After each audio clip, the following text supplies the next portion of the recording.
Hey guys, thanks for watching the Howie Games YouTube channel, and please continue to listen to the Howie Games podcast. Subscribe to it so you don't miss any of the episodes. That'd be really, really cool. I take you back to the Ashes of 2019 in England, a tremendous cricket series. Nathan Lyon, Ben Stokes, David Warner and Steve Smith coming back. It had it all. Steve Smith made a mountain of runs, a pile of runs, but he didn't have it all his own way. One of the most defining moments of the series was when Steve was at Lord's taking on Jofra Archer. That's the most captivating Test cricket I've probably seen for 10 years, I think, watching that. Yeah. I'll take it back even further, actually, if Please that's do. all right. He played in my IPL team. He was at Rajasthan, and he was very cagey. Was he? I reckon I faced him. I reckon I faced 5 balls off him. He just, I don't know if it was he got told or not, or he just switched on, but he wouldn't bowl to me ever. So yeah, I don't know. I thought that was pretty cagey. So I'd only faced like 5 balls, I reckon, against him. And then we get to Lords, and we'd seen a lot of Jofra in seen him playing the Big Bash in IPL. Obviously at that point we'd seen a bit of one-day cricket that he'd played for England.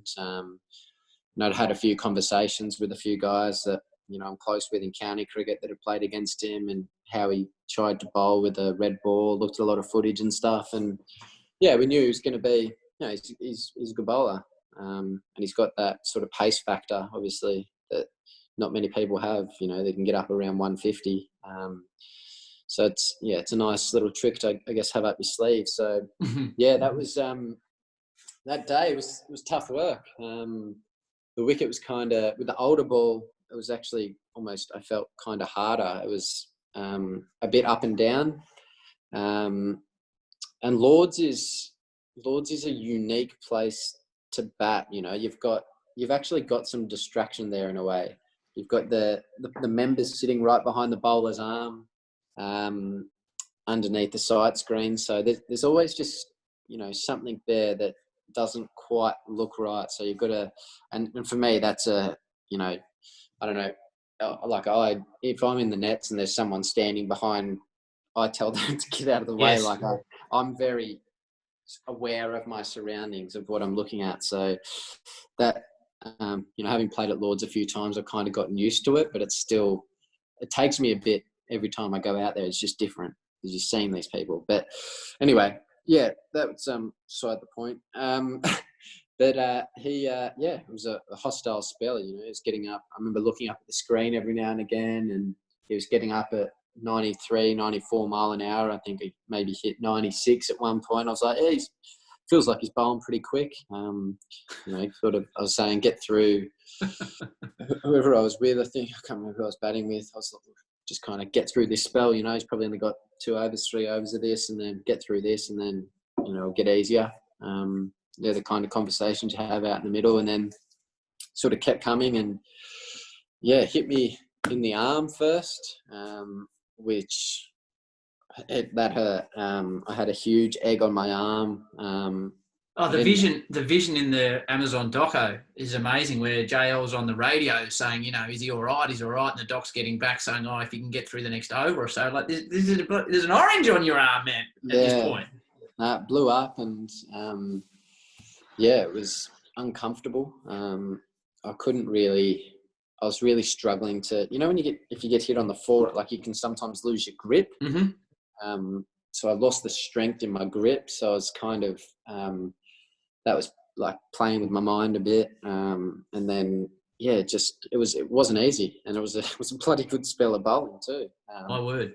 Tough, hostile, and what have you. So, I was just trying to find a way to get through it. Had a bit of luck. I tried to play a few like pull shots and stuff.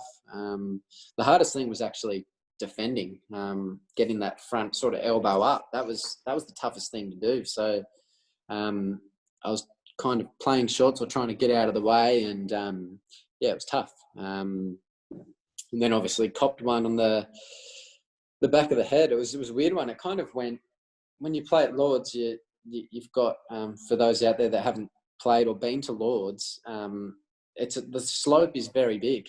and the ball generally goes the way the slope goes. And this ball, for some reason, kind of came up the slope and sort of followed me. And I just got myself in a position I couldn't get out of the way. And then, hit me on the back of the head, and I didn't really know. The first thing that actually came to my mind was my mate Hughesy, who got hit in a very similar position, and I'm there kind of going like, I'm all right. Like I was kind of like, it's not fair. Why am I okay, but he wasn't, in a way. That was in your mind at the time? That was the first thing that came to my mind when I got hit, because of where it was. It was a very similar spot to where he got hit. So that was literally the first thing. And then after that sort of faded out. I was like, I want to keep batting. Like I've got a feeling they're going to take me off, but I just wanted to keep batting. And then, they told me I had to come off and go through the concussion tests, which I passed. Good on you, legends, for watching the Howie Games YouTube channel. Love that you are getting involved in the channel and the show. If you want to hear the full episode of any of the podcasts from the clips you've been watching, just check out the link in the description. It will take you straight there. Now, if you would like to subscribe to the official Howie Games YouTube channel, which would be really cool, just click on the button right there and you will be a member of this community. There are so many other clips, as you can see just here, excerpts from the show with all sorts of superstar athletes, so check those out as well. Thank you again so much for joining us on the Howie Games YouTube channel, and as always, peace and love.